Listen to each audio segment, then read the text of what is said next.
Assalamualaikum warahmatullahi wabarakatuh. Pada kesempatan kali ini kami dari kelompok satu akan menjelaskan mengenai pemilihan peralatan tambang. Eh, dari kelompok satu ini terdiri dari saya sendiri, Michael Yohanes dengan NIM 07300 19034, dan selanjutnya ada Warahmatullahi wabarakatuh. Nama saya Saiful Bahri, NIM 0730016 0002. Assalamualaikum warahmatullahi wabarakatuh. Perkenalkan, nama saya Rizky Bagus Darman Pudia Trisnaldi dengan NIM 07300 19050. Ya, saya sekarang akan menjelaskan mengenai parameter dasar.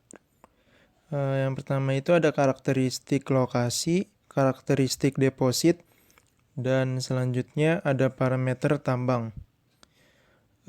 Dalam tipe atau metode penambangan itu ada sistem penambangan, ada satuan operasi, dan juga pemilihan peralatan. Selanjutnya ada kondisi lokasi. Kondisi lokasi itu terdiri dari yang pertama ketinggian, kedua variasi suhu, yang ketiga curah hujan, yang keempat tipe dataran, yang kelima ketersediaan listrik, yang keenam kemudahan akses, yang ketujuh ketersediaan pekerja terlatih, yang kedelapan pasokan suku cadang. Selanjutnya ada karakteristik deposit. Yang pertama itu lapisan tanah penutup atau overburden, yang terdiri dari kedalaman, tingkat konsolidasi, stabilitas high wall, sudut lereng alami. Terus yang kedua ada batu bara atau biji. Itu terdiri dari ketebalan dan sifat fisiknya. Yang ketiga itu ada lapisan tipis atau partings, itu terdiri dari ketebalan, tingkat konsolidasi, hidrologinya. Terus yang keempat itu ada properties material, tingkat abrasivitas, sifat lengket, bobot isi, dan pengembangan. Selanjutnya ada parameter tambang. Parameter tambang itu terdiri dari yang pertama batas lahan, tingkat produksi, kualitas produksi, umur tambangnya, reklamasi, target pengembalian modal, dan yang terakhir itu ketersediaan dana operasinya.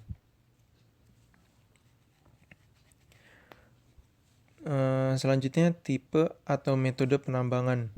Tipe atau metode penambangan dikontrol oleh kondisi dataran dan karakteristik dan ukuran deposit. Yang terdiri dari yang pertama itu ada pit atau quarry, area atau modifikasi open pit, strip, contour, mountain top removal, placer, dan lain-lain. Selanjutnya ada satuan operasi penambangan. Satuan operasi penambangan itu tahap dasar yang digunakan untuk menghasilkan mineral atau batu bara bersama dengan keterlibatan tahap pendukung. Operasi produksi. Operasi produksi itu adalah tahap-tahap yang memiliki kontribusi langsung terhadap ekstraksi mineral atau batu bara berupa siklus produksi. Yang ketiga itu ada operasi pendukung, yaitu tahap-tahap yang mendukung siklus produksi. Yang keempat itu adalah siklus produksi menggunakan satuan operasi yang dapat dikelompokkan atas dua fungsi, yakni pemecahan batuan dan penanganan material. Mengenai satuan operasi itu ada site preparation atau timber, lalu cleaning dan grubbing, lalu topsoil removal, dan topsoil removal itu terbagi menjadi dua, yaitu prepare drill bench dan ripping. Prepare drill bench ini dibagi lagi menjadi drilling dan blasting. Lalu overburden removal atau direct spoiling. Overburden removal itu dibagi menjadi dua, itu transport to storage dan transport to backfill. Lalu ada coal or surface cleaning, itu dibagi menjadi tiga, yaitu coal out or drilling, coal atau or ripping, coal augering, lalu Cold drilling itu dibagi menjadi blasting.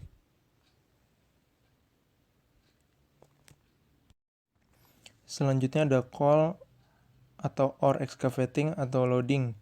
Itu dibagi menjadi coal atau ore to storage or processing, lalu ke removal parting, lalu ke backfilling atau from storage, lalu ke spoil regrading, lalu ke topsoil replacement, lalu ke final grading, ke revegetation, lalu ke monitoring. Penambangan dasar yaitu meliputi pemboran dan peledakan, kemudian ada recycling excavator itu pembuangan langsung, kemudian ada pemboran dan peledakan yaitu termasuk continuous excavator yaitu pembuangan langsung. Biasanya ya continuous excavator itu biasanya menggunakan alat seperti bucket wheel excavator, kemudian penggaruan, kemudian excavator atau transport kombinasi penggaruan, kemudian dilanjutkan dengan cycling excavator, kemudian diangkut menggunakan truk. Ada juga sistem penambangan dasar lainnya yaitu pemboran dan peledakan, kemudian cycling excavator dan langsung diangkut menggunakan truk. Kemudian ada pemboran dan peledakan langsung menggunakan continuous excavator, kemudian dialirkan menuju menggunakan belt conveyor. Kemudian ada juga pemboran dan peledakan, kemudian cycling excavator dengan menggunakan hopper atau di crusher, kemudian dialirkan melalui belt conveyor.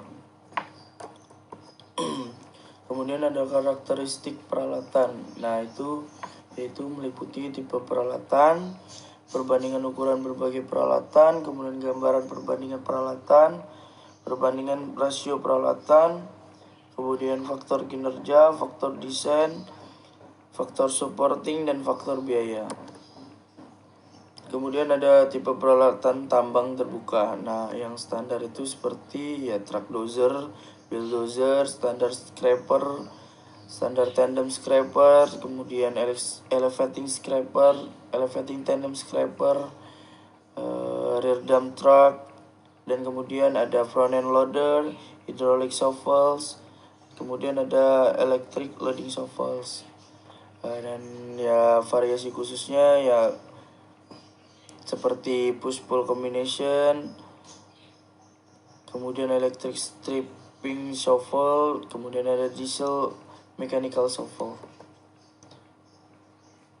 Nah, kemudian ada juga ya crawler drag lines, kemudian walking drag lines, kemudian bucket wheel excavator yang medium size, kemudian crawler rotary blast hole drills, dan blast hole drills.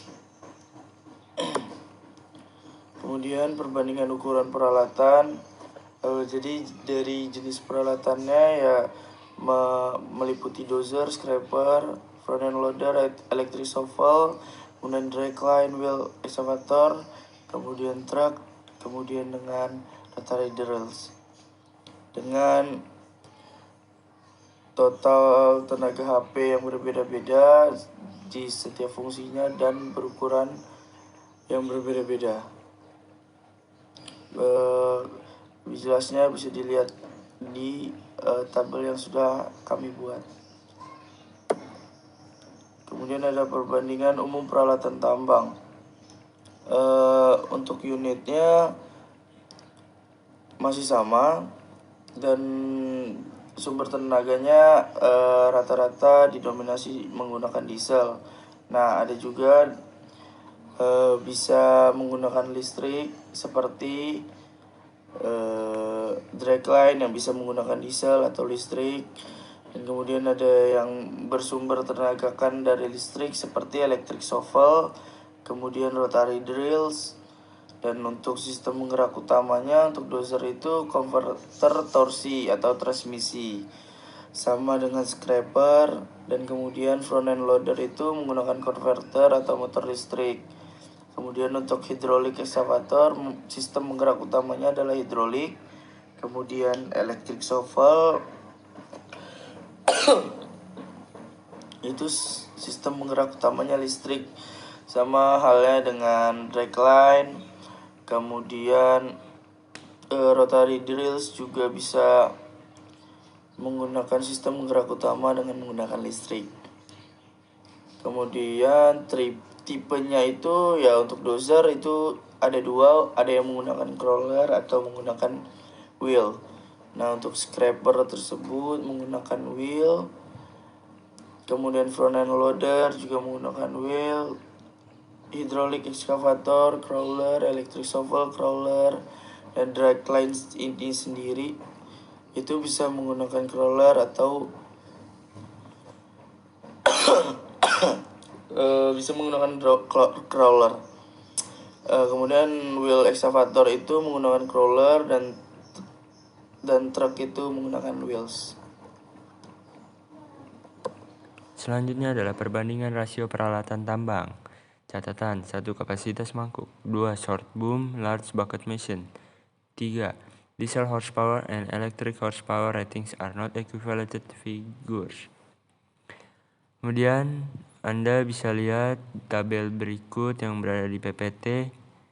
Ada unit dozer, scrapers, front end loaders, hydraulic excavators, electric shovels, draglines, well excavators, truck, dan rotary drills. Anda bisa lihat perbandingan rasio peralatan tambang di tabel tersebut.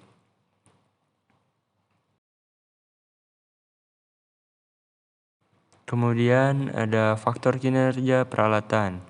Dari bank preparation drills ada ukuran lubang dengan laju pemboran yaitu down pressure, kemudian rotary torque, kemudian rotary speed, dan compressor size. Dan juga mass age, mass drilling depth, cycle time yaitu pipe change, machine relocation, dan travel speed, credibility, degree of automation, and reliability. Kemudian ada excavators or loaders dengan kapasitas mangkuk, kapabilitas penggalian. Yang pertama cutting force, kedua cutting speed, ketiga cutting path or action, yang keempat cycle time, kemudian digging height, dumping height, reach, kemudian pressure, swing speed or turning radius, tractive effort, and reliability. Kemudian ada transport unit, trucks, payload, gross weight power, reliability, speed range, acceleration, retardation or braking, traction, turning radius, dump speed, and reliability.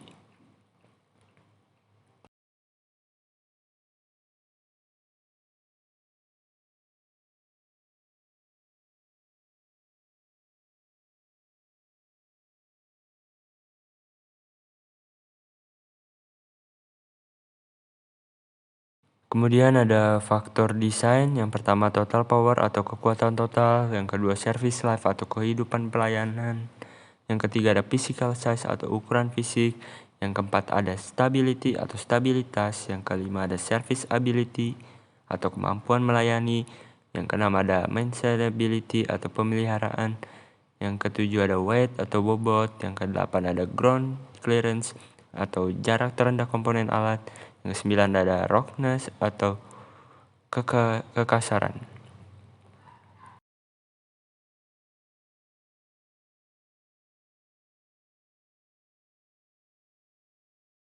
Selanjutnya adalah faktor biaya.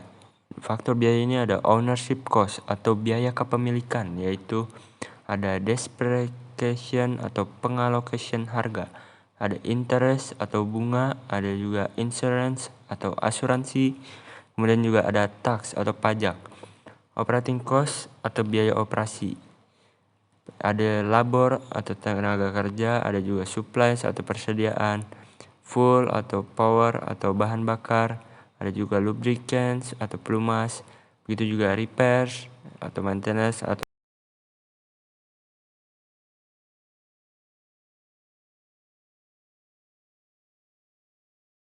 Ada juga proses evaluasi dengan unit operation dan mining system, yang adanya ketersediaan peralatan, faktor pemilihan, alternatif penerapan, reliabilitas mesin, tren peralatan, dan perhitungan produksi unit biaya, kepemilikan, dan operasi. Selanjutnya, penggunaan peralatan. Yang pertama ada penyiapan penambangan sebagai pedoman penerapan, kemudian yang kedua leveling dan rending sebagai pedoman penerapan, yang ketiga batasan panggilan, yang keempat ada excavator sebagai pedoman penerapan, yang kelima ada jarak transportasi, yang keenam ada transportasi sebagai pedoman penerapan, yang ketujuh ada sistem penambangan utama, dan yang kedelapan ada pedoman pemilihan atau sistem. Selanjutnya adalah materi galian. Ada 4 kategori material yang digali, yakni 1. Lapisan tanah pucuk atau sering disebut topsoil. 2. Lapisan tanah penutup atau sering disebut overburden. 3. Lapisan tipis atau sering disebut putting.